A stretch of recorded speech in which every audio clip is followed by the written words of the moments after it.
اگر آپ ہمارے چینل پر نئے ہو تو چینل کو سبسکرائب کریں اور ہمارے حوصلہ افزائی کے لیے ایک لائک ضرور دیں۔ روزہ افطار کرانے والوں کو روزہ دار جیسا ثواب ملتا ہے۔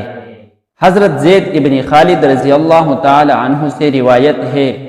کہ رسول کریم صلی اللہ علیہ وسلم نے فرمایا، جو شخص روزہ دار کو افطار کراتا ہے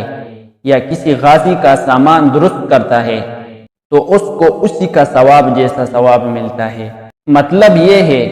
کہ روزہ دار کو اس کے روزے کی وجہ سے اور غازی کو اس کے جہاد کا جیسا ثواب ملتا ہے، ویسا ہی ثواب کسی کو روزہ افطار کرانے والے اور کسی مجاہد کا سامان جہاد درست کرنے والے کو بھی ملتا ہے، کیونکہ وہ اپنے اس عمل کے ذریعے ایک نیک کام میں مددگار ہوتا ہے۔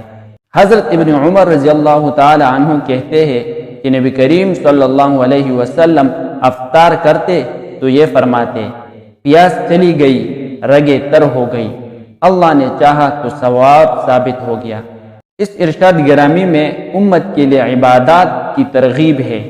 کہ عبادات میں مشقت تو بہت تھوڑی ہے کیونکہ وہ ختم ہو جاتی ہے،